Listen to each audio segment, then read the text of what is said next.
Hello everyone, my name is Thiusius Rajeeth Savarimuthu. I'm a professor at the Mærsk Institute at the University of Southern Denmark. My talk today is about when does the gap between technology and healthcare turn into an enabler. To do that, I'll talk a bit about the research strategy we have formulated here at the Medical Robotics Group, and then go through two concrete projects that will help showing the examples that we have found fruitful here. So the research strategy we have formulated is as follows. We have we try to identify the problems that we work on in the healthcare sector, in the environment where they're supposed to be implemented back into. So once we have a concrete problem and a problem owner, we will then start to investigate and implement solutions which can then be tested back in the environment where the problem originated from. Now, this might, sound straightforward, but actually research do not have to be conducted based on a concrete problem or in a real world problem. A lot of research topics and researchers work on incrementing solutions, finding a slightly better solution to someone else's problem. But for us, it's important that we know who has the problem, who is basically the problem owner. And by talking directly to the problem owner, you realize that the gap, what the gap is for that particular problem, what the healthcare sector conceive as a gap, and how we can, from the technology side, bridge the gap. We have a lot of problems in the healthcare sector, and in the Medical Robotics Group, we have several projects that all of them originate from the hospital environment we have here in Odense. Most of them are, as many of you work with, most likely are on information processing. It could be ultrasound images, it could be recordings of audio, sound, and audiology departments, data from them. It could be digital images from pathology. So we have a number of projects on image segmentation, classification, but we also have robotic projects where we use robots to perform ultrasound scans, where we develop algorithms for surgical robots and so on. And today I'm gonna go through two projects. One is a project about image classification and how that project, because we had a problem owner in the loop, went from a research project to actually applying some of the results to bridge the gap that the project owner or the problem owner had. And then the COVID-19 project, which again shows that if there is a real need for the technology and a solution, that can be used as an enabler to actually show what we can do with the technology we have. So the AID project was about taking retina images, fundus images, and classifying them into a Danish context, meaning that we have seen a lot of these algorithms and most of them are performing well. However, we have a slightly different way of taking the images in the Danish healthcare sector, and hence we were approached from the doctors to actually try to make a solution. We did that, and we made a solution that basically works pretty well and works well enough for us to publish the results. And from a research point of view, I was pretty happy with that. However, from the problem owner, from the doctors, they now had a paper, a publication on an algorithm, which showed that it could be done to make use of this method.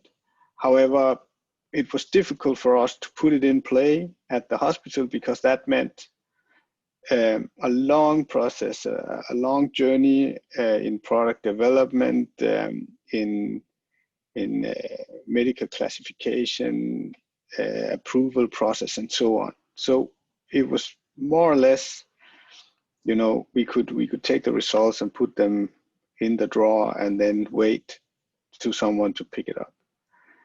But when talking to the doctors, we could see that there was really a need to try to utilize the results we had to something useful right away. And in those discussions we had with them, we generated the idea of having this online platform to educate new doctors using the technology that we have developed here. So using the automated classification and segmentation algorithms that we developed for the eye doctors. And based on the technology we had, we created a web platform, which was pretty easy for us to do. In that web platform, we have made lectures. We have recorded the doctors presenting the curriculum for new trainees on how to classify these images.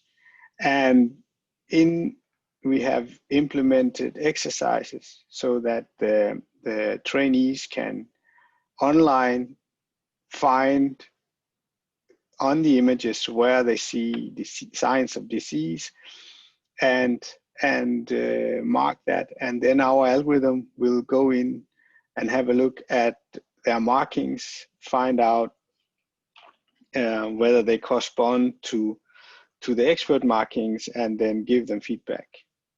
But where the real advantage of this platform compared to other platforms is that our experts do not necessarily need to hand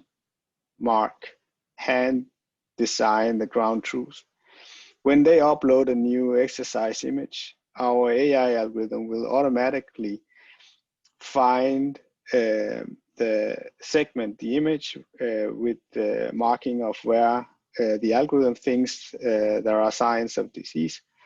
And the experts only need to confirm the findings of the algorithm, and then they can use a new image. And this is especially useful when you have to do certification exams every year with new images, when you make new modules for teaching modules with new curriculum. Then it's very easy for them to add new images and create new content in this platform. And this has been a really a great experience for us, because we could have basically stopped the development of the algorithm. We could have said, okay, we have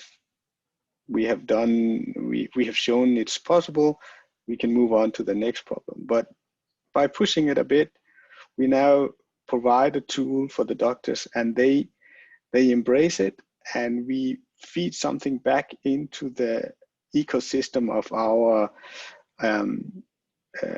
our research environment, which at the end gives us a lot of goodwill, and again creates an incentive to work with us. This is a small example, but as we have developed this platform, we also see that it can again be used as a fuel for our research, continued research, because all the markings that the trainees do here, we can see what type of mistakes they do, can we classify the type of mistakes they do during training, and can we also identify whether there are certain patterns of mistake you do early in your training phase compared to late in the training phase, and maybe we can utilize that with new knowledge. So this has been an interesting journey for a rather simple development and in the beginning, to actually be something which enables us to create this link between the two sectors.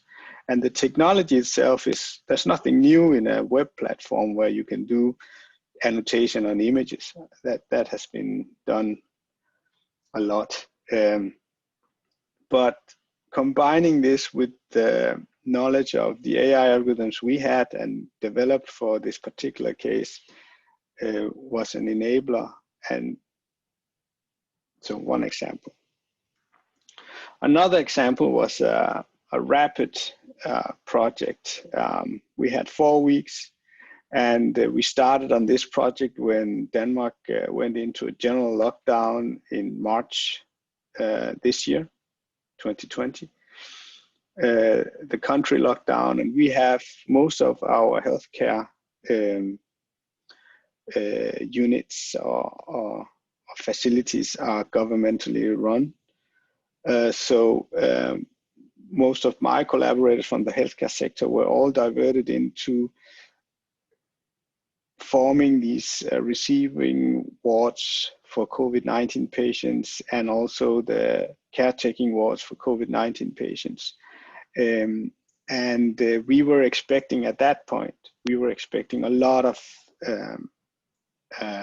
patients with COVID-19 being admitted to the hospital. Luckily, it didn't go that way, but that was the reality at that point in time. And most of my collaborators had to shift focus from their daily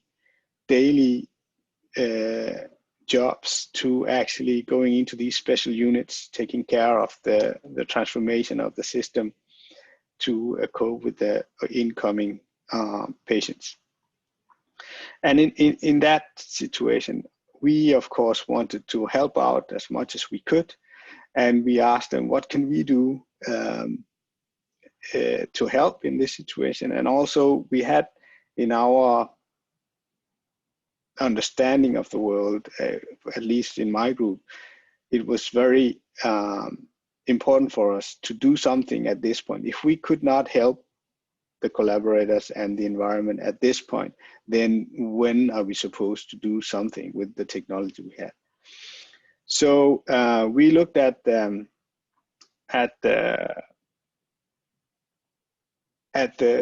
way that you test for COVID-19, and quickly, together with the doctors, we realized that if we could do a automatic swab for the virus in the mouth, in the throat, that would help isolating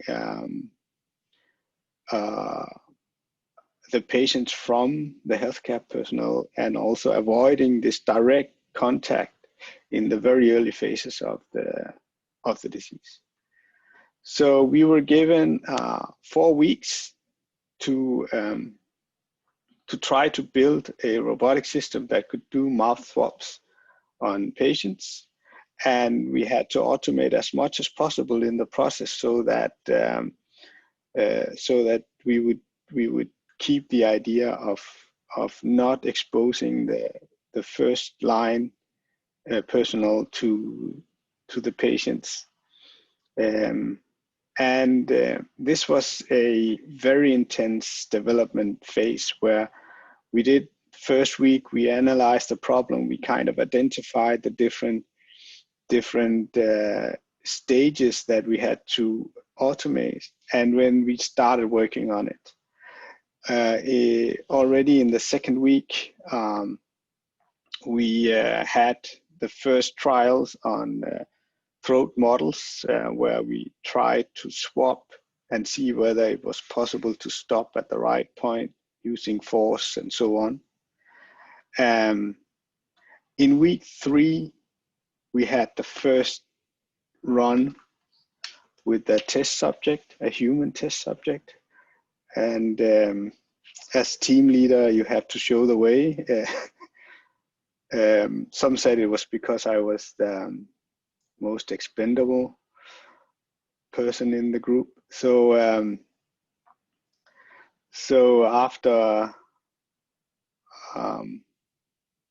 after 3 weeks, we did the first trial run with the swap, and we were quite nervous because the robot we were using was not designed for doing this type of experiments. But it also showed that by using the technology we already had, in 4 weeks, we did not have time to develop a new robot or to develop a completely new system. We had to take down what we had on the shelves and then put a system together. And we had to think about a lot of the different elements. How could we do some of these things in a convincing way. At the end of a 3-week line, at the end of week 3, we have pretty much automated all the points on the circle, everything we had to do, and we were just finishing up the last thing. And for week 4, we had a complete design ready, and we made a concept which we demonstrated, and we also had the sanitation and the clean area development done, and this was then handed over to a company which took over the rights. And today the robot looks like this. The patients walk in, and while they wait in line, they are introduced into the procedure. They identify themselves, they sanitize their hands, and then they walk up to the robot. The robot prepares the sample, and then it swaps the patient. And after swapping the patient, it seals the sample and then prepare it for further transportation. Here again, we see that we had this pull from the environment. There was a product owner, so to say. It was a huge need that if we could make such a thing, such a robot, there would be someone who could use it. It would help the sector, and there was someone asking for the solution. And in this particular case, the gap that we saw was that the awareness of what we could do with the technology, that was very limited, and by actually taking the technology from the shelf and then putting them together, we could then show that this gap between the sector and the technology could be bridged. It wasn't perfect, but it was good enough for the product owner or the problem owner to see a potential in it. And I'll just let it run once more. And for me, this again shows that the gap is really lack of knowledge, the lack of what we can do with the technology. There are, of course, several obstacles in terms of a very long approval process and so on, generally in the healthcare sector, which could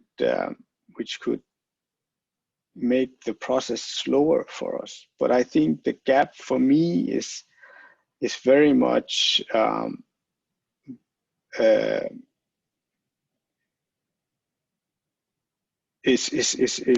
best put as a lack of knowledge in what we can do with the technology. And by actually, I would say the easiest way to bridge the gap is to have someone on the other side of the gap pulling you. So it's not a concrete solution. It's not a concrete strategy. My strategy is to have someone asking for the solution. And by then moving towards them, you will always find a way to put your technology into play. So for me, the gap is really an enabler, because the gap enables me to actually have this dialogue with the doctors, and together we come up with solutions that can bridge the gap. Thank you very much.